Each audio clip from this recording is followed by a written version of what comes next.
Hello, and welcome, alumni and friends, to this edition of Hopkins at Home, sponsored by the Alumni Association.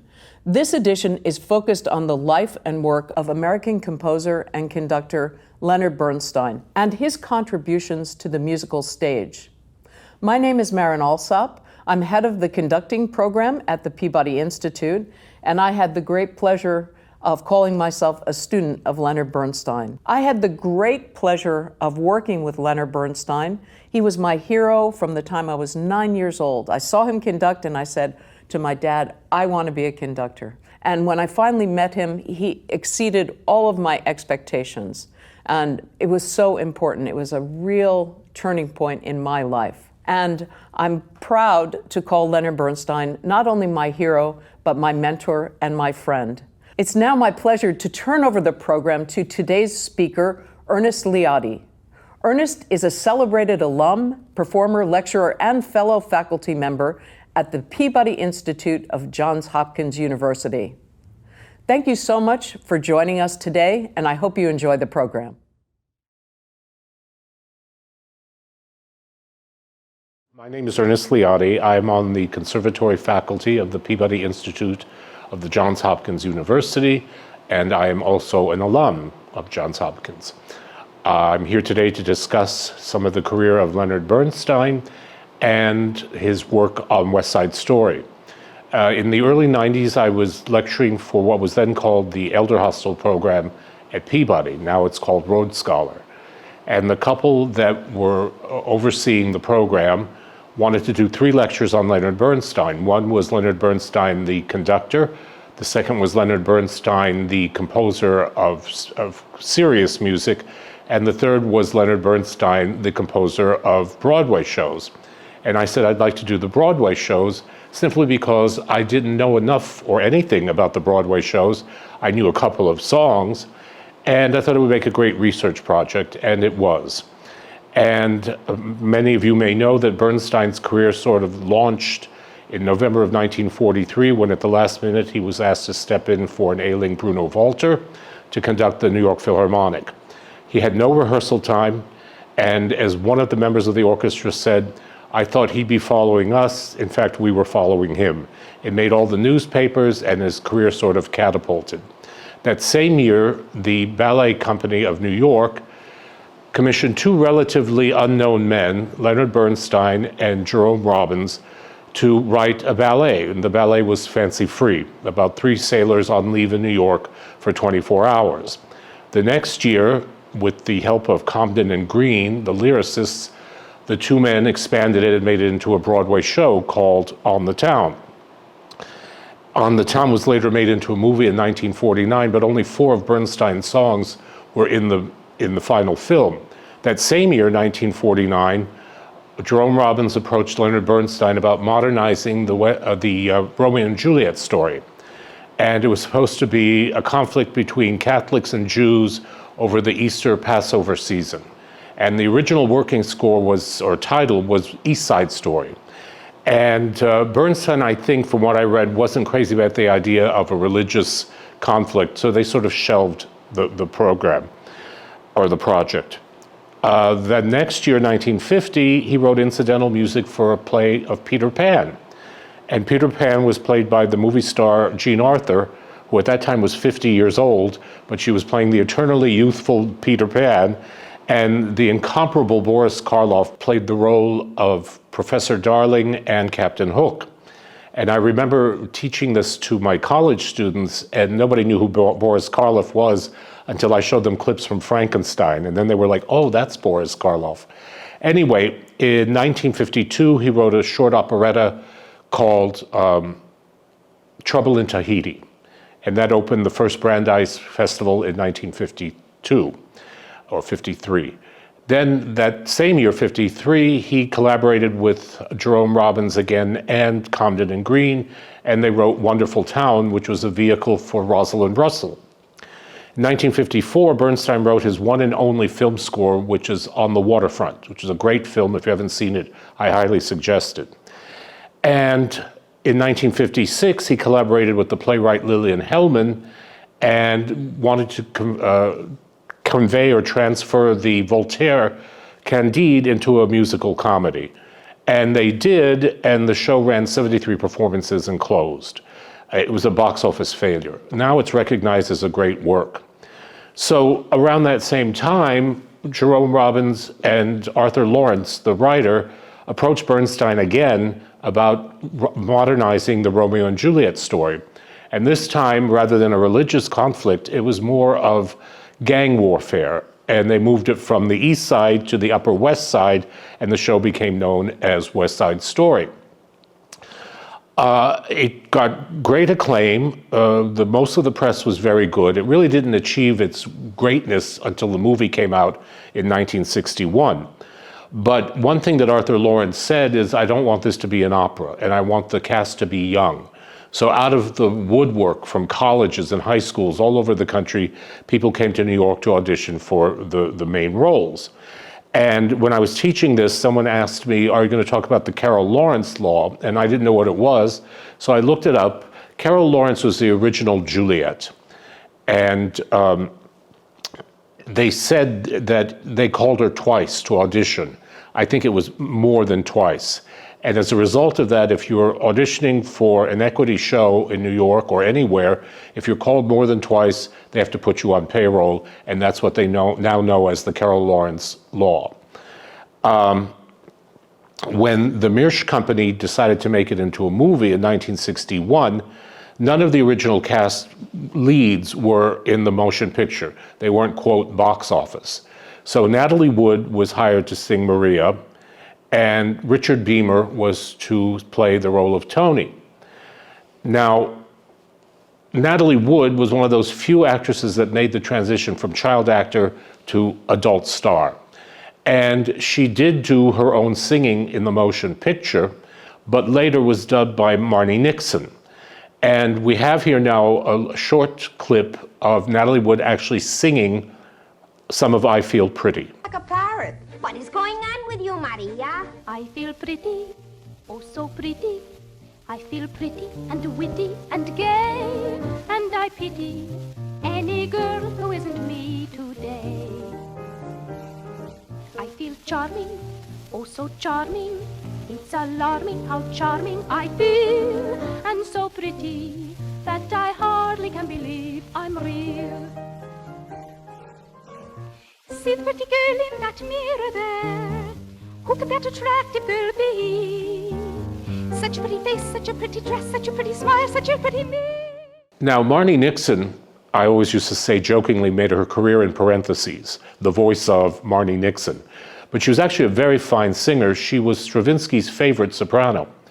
And she dubbed 3 films. One was The King and I for Deborah Kerr. The second one was West Side Story for Natalie Wood. And the last one was 1964, was My Fair Lady with Audrey Hepburn.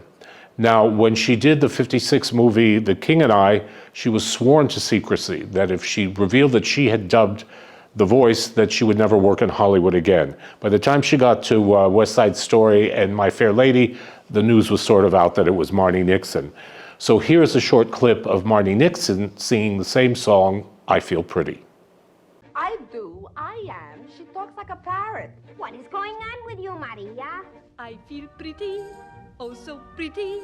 I feel pretty and witty and gay, and I pity any girl who's in me today.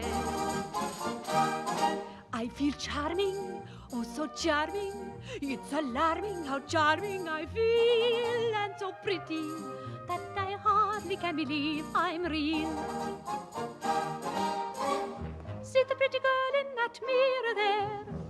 Who can that attractive girl be? Such a pretty face, such a pretty dress, such a pretty smile, such a pretty me. I feel stunning and entrancing, The original show has a prologue, but the motion picture, I think Bernstein composed an overture. And this is very interesting because in 1961, movies were still, at least in America, very sort of standard and they were very formulaic. And so, and when you watch this overture, there are no credits. It's a geometric design that you're unsure of.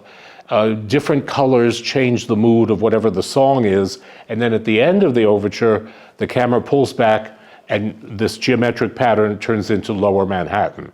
So let's watch the overture to West Side Story.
Now, Jerome Robbins' choreography is extremely complex. In fact, if I'm not mistaken, if you're going to do an amateur production of West Side Story, you cannot do the Jerome Robbins choreography.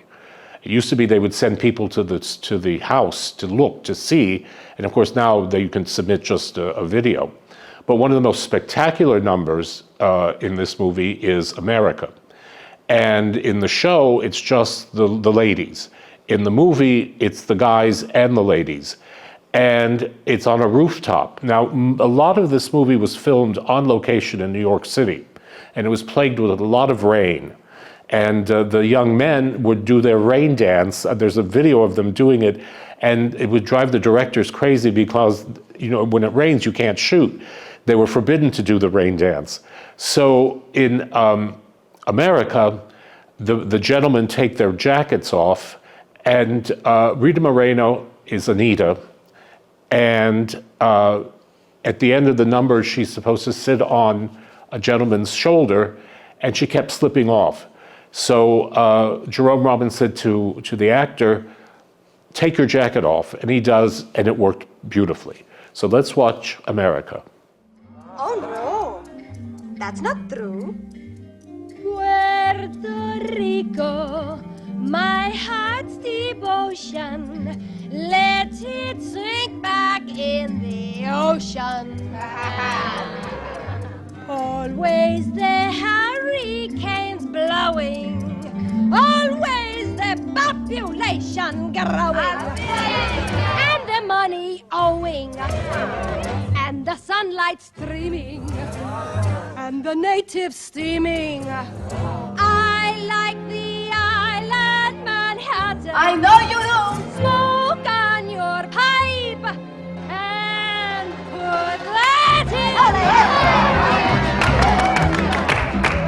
I like to be in America.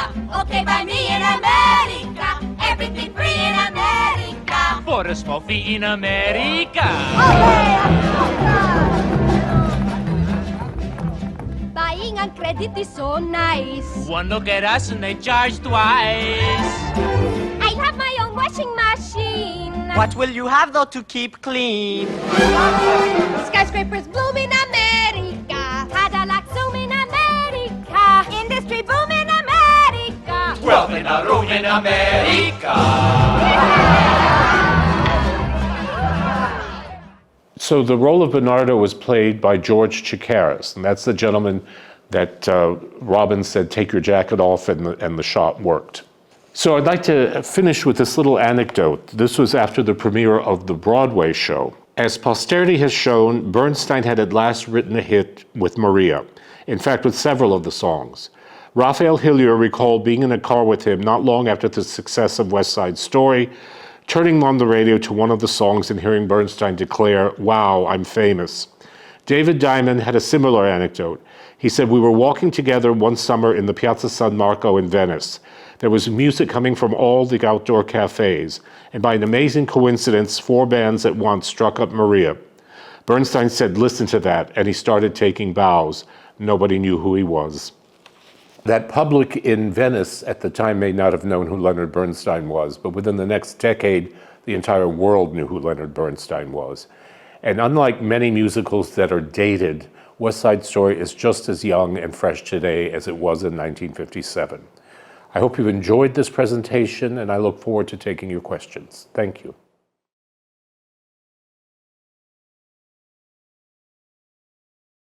Well, thank you, Ernest, for that insightful lecture, and thank you all for joining us this afternoon's program. I think we have people, over 100 people from 3 continents, and it's great to have such a great showing for our Johns Hopkins community. My name is Robert Hitz, and I'm also an alumnus of Peabody Conservatory, and actually Ernest and I were at Peabody at the same time, overlapping. So it's a great pleasure to work with him again, and I'm a member of the JHU Alumni Council, and so I'm really delighted to join this conversation as the moderator for our live Q&A, and so put in your questions in the chat as you think of them, and I think we're going to start off with a couple questions just to get things moving, but let's see what we can do. So I think the first question we're going to talk about is, Ernest,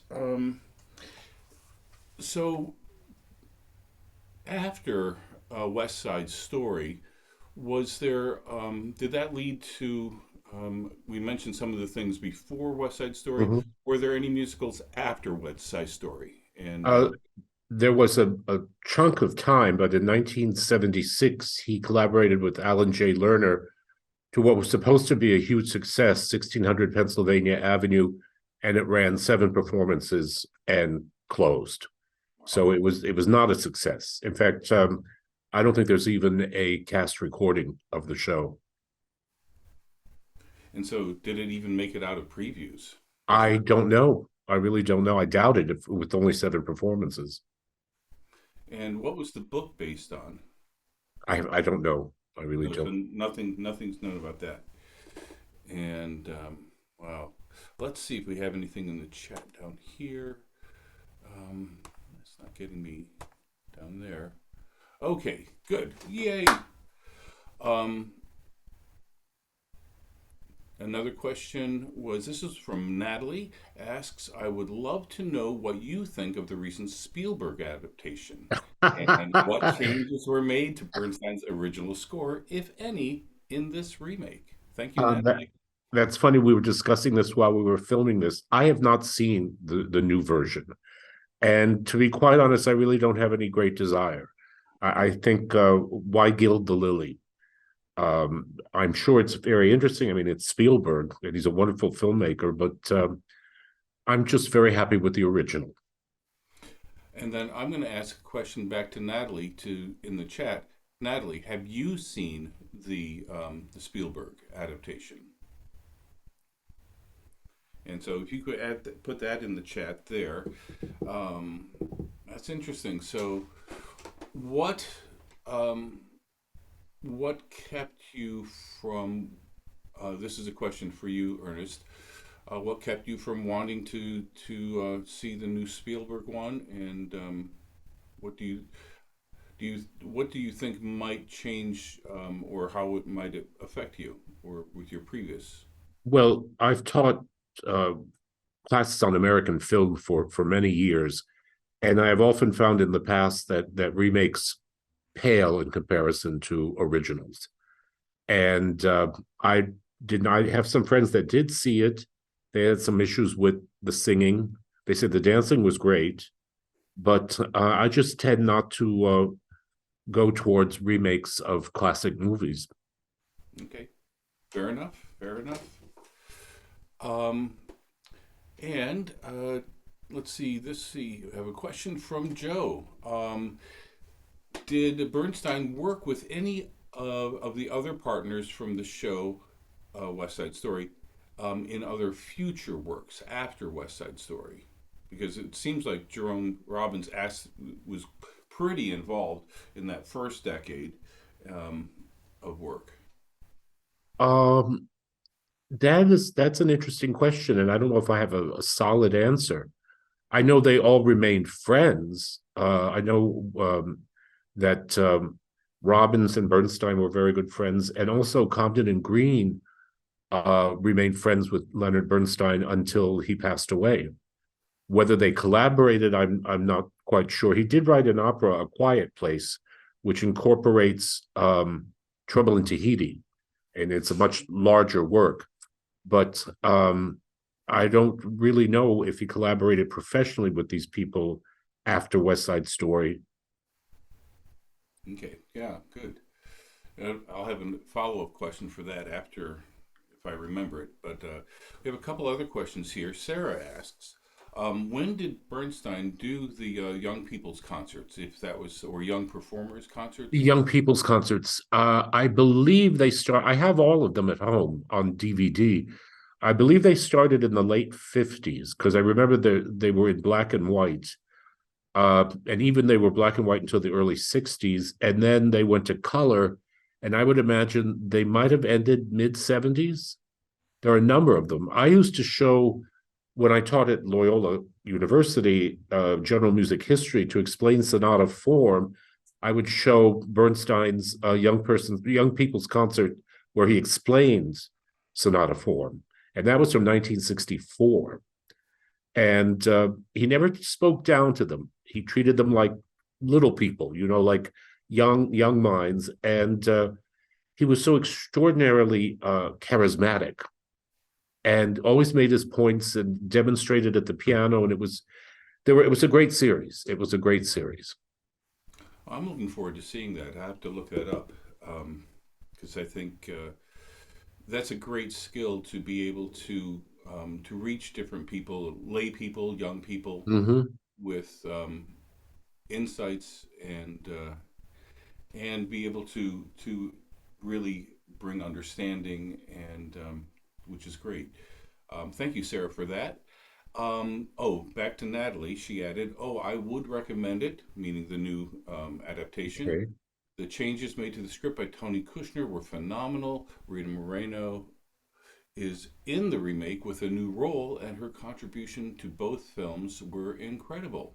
I Yes. will have to take a look at that too. So, And great. Rita Moreno, I believe, is 90 or 91 and still going strong. Maybe I will ask back to Natalie again. What do you remember? What role Rita was in the new remake? And let's see. Let's go on. Wu says, "I Wu. Thank you wherever you are. Both films are great, but the newer one isn't always better. When it comes to the original film, are there any significant differences or comparisons to the Broadway show?" So that's a different comparisons to the movie to the Broadway show. Is that a question directed to me? Okay. Yes. Well, I saw a Broadway show on tour here at the Hippodrome, and for instance, like there was a prologue, but it starts with the guys snapping their fingers. The America is different, and also they rearranged the order of some of the songs from the show to the motion picture. Which numbers were? I can't recall right now what numbers were changed, but there were some. Okay, interesting. Natalie has another question. Thank you, Natalie, for all of this back and forth. This is great. West Side Story is often touted as having changed the landscape of musical theater due to the use of dance to tell the story. I can think of others as well, but could you speak to Ernest? Could you speak to the way Bernstein's very original score contributed to the impact of this musical on the entire genre? Well, that's a great question. I think Bernstein, there were great composers of Broadway shows. I mean, you have Rodgers and Hammerstein and Lerner and Lowe. I think that Bernstein and Robbins raised the caliber, raised the level of music for the stage. They made it much more. I don't mean to impugn any other composer. I think they raised it to a level of symphonic greatness. And Robbins's choreography is extraordinary. So I think they made it not more legitimate, but as I said, I think they raised the art of music for the stage. And was it not Stephen Sondheim who wrote the libretto? Yes, that's an interesting story too, because I was asked many times when I was teaching this, how did somebody so young and so green get such an incredible job? And it turns out that Sondheim had a pretty miserable childhood, as far as I know. I was very fortunate to see Sondheim on Sondheim in New York when he turned 80. And I think his father was distant, and I think his mother was unloving. I remember him saying that as she was being rolled into surgery and he was standing next to her, she said the one thing she regretted in life was giving birth, and he was her only child. And they had neighbors. It was Oscar Hammerstein who sort of took him under wing, and he said he played with his kids, and this opportunity came up, and Hammerstein said to Sondheim, he said, give it a try. It might be a good show. And it turned out to be a classic. And Bernstein also contributed lyrics. One of the things that was criticized about Candide is that there were too many people working on the same show. I mean, if you look at the lyricists for Candide, it goes on and on and on. And but he was also working with the same amount of talented people on West Side Story. And I mean, I think Leonard Bernstein was a brilliant musician, but Sondheim did not like Bernstein's lyrics. And he said he found them rather maudlin. But Sondheim was a very good lyricist. There's no doubt about it. That's a great one. We actually have a follow-up here. But I'm going to go on to Marcia. Marcia asks, what do you think this musical is to the appeal, perhaps, or ongoing of new generations, or to our current situation? That's a tough one. I think it's very influential. One of the things that I've said is that it's just as fresh now as it was 60 plus years ago. And I think it influenced I'm sure Sondheim was influenced by Bernstein. I mean, almost any serious musician from the time of Leonard Bernstein on was influenced by Bernstein.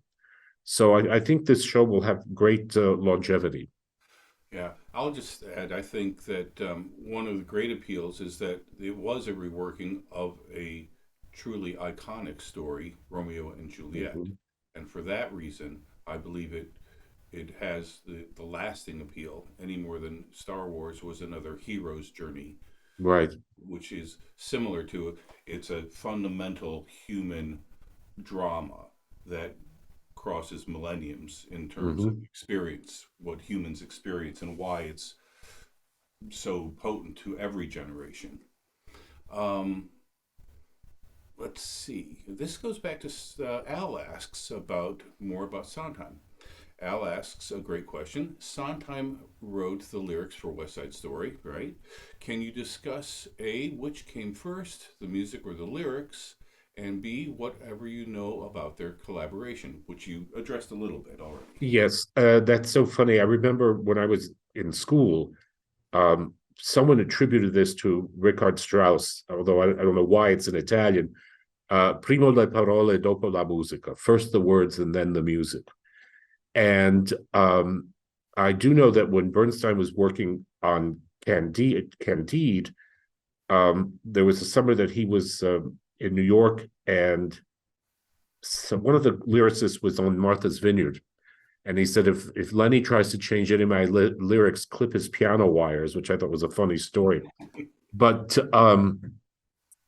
and I've read this in Merle Seacrest's biography on Bernstein, that he was a procrastinator, which makes me feel good because I am too. And he would often try to take old lyrics and make it work in new music, and it usually wasn't successful. I think that composer and librettist like Verdi, Puccini collaborate. This is the emotion I want. This is perhaps a rhythmic idea I have or a melodic idea I have. Can you put words to it? But it is much easier, in my opinion, to have the words first and then the music. So I'm sure there was a back and forth between Bernstein and Sondheim throughout the whole process. Okay, I can see that. And I'm going to ask another one then. This is from John. Let's see if did I miss any. I think I got everyone here so far. John asks a question about Bernstein's other compositional work.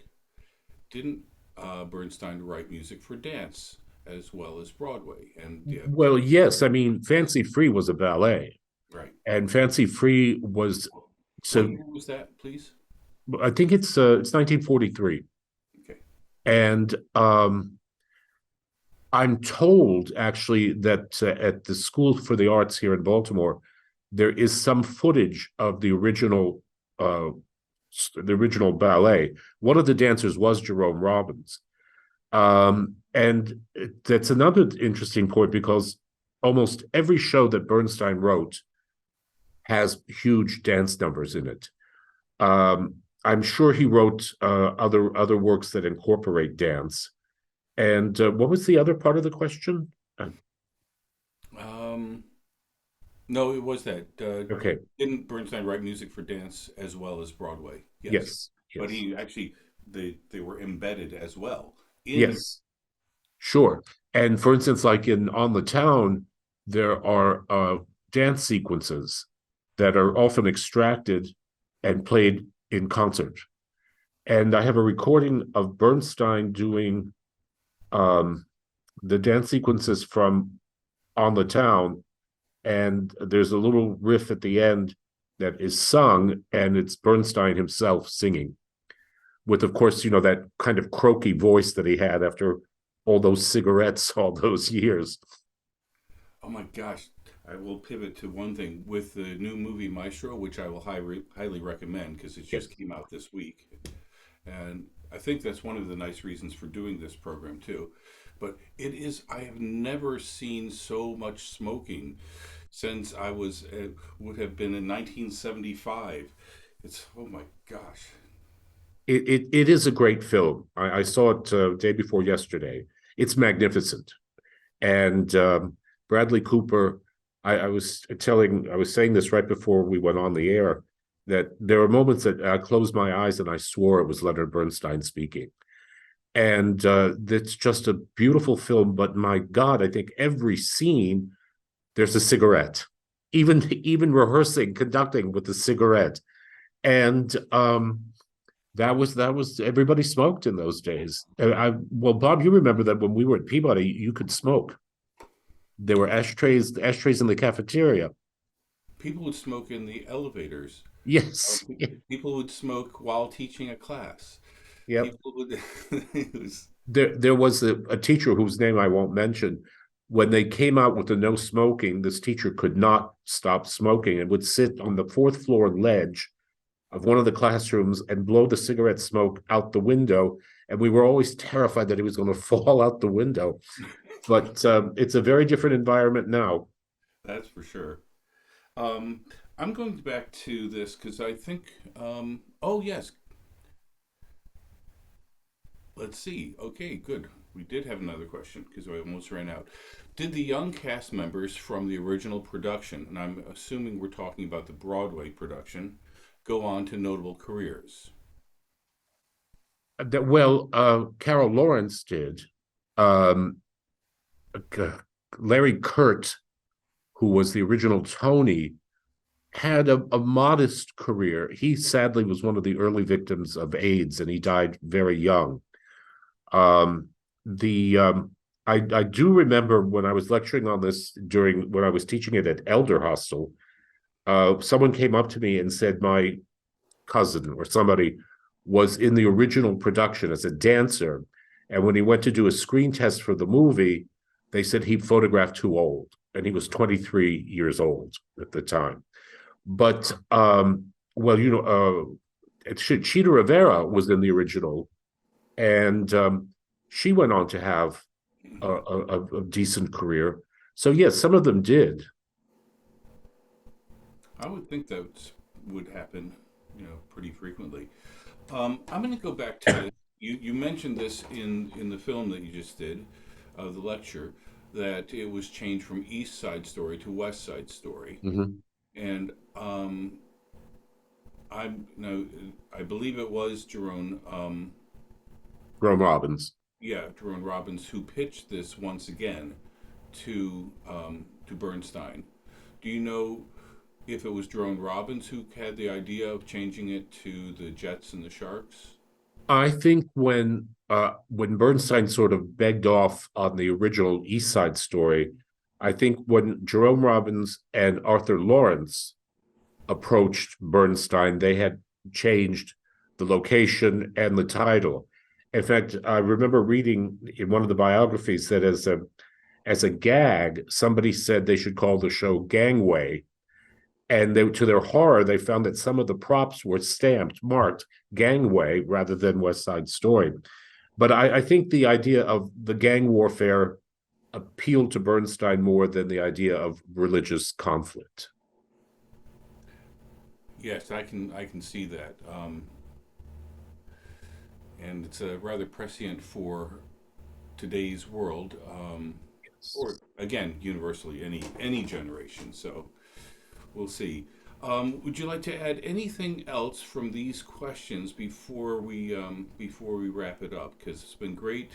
I really enjoyed the lecture. I've really enjoyed the questions. It's been great to have work with you on this. It's been my pleasure, I assure you.